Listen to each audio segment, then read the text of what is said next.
the minister has blamed everybody except himself. Frankly, I don't even think he understands the fundamentals of what is going on here. The Indian examination system is a fraud.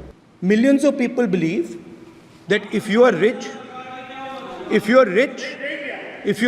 and if you have money, you can buy the Indian examination system.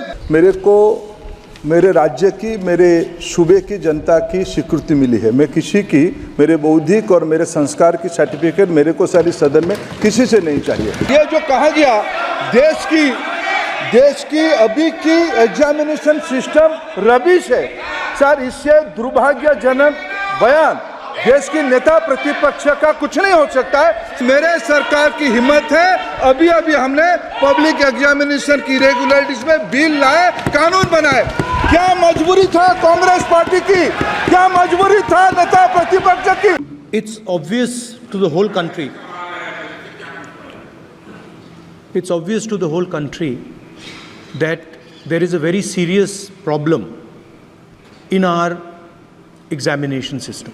This is not just a question of NEET, it is in all the major examinations. Now, the minister has blamed everybody except himself. Right? I don't even think he understands the fundamentals of what is going on here. आप प्रश्न क्या है आपका? आ रहा हूँ sir. ये मैं question को सेटअप कर रहा हूँ। इसलिए प्रश्न पूछते हैं। ये the issue is that there are millions of students in this country who are extremely concerned at what is going on and who are convinced that the Indian examination system is a fraud. That is what is at stake here. Millions of people believe that if you are rich and if you have money, you can buy the Indian examination system. And by the way, and this is the same feeling that the people in the opposition have. And that is why we are asking some very simple questions to Honorable Minister. Number one, as this is a systemic issue, what exactly are you doing to fix this issue at a systemic level? मेरे जो शिक्षा है, मेरे जो संस्कार है, मेरे जो सामाजिक जीवन है, मेरे को मेरे राज्य की, मेरे सूबे की जनता की स्वीकृति मिली है। मैं किसी की, मेरे बौद्धिक और मेरे संस्कार की सर्टिफिकेट मेरे को सारी सदन में किसी से नहीं चाहिए। देश की प्रजातंत्र में चुन के मेरे नेता प्रधानमंत्री मोदी जी को प्रधानमंत्री की भूमिका दिया है।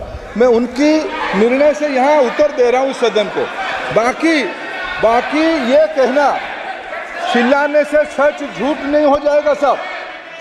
ये जो कहा गया देश की अभी की एग्जामिनेशन सिस्टम रबिश है सर, इससे दुर्भाग्यजनक बयान देश की नेता प्रतिपक्ष का कुछ नहीं हो सकता है सर। मैं कठोर शब्द से उसको निंदा करता हूं।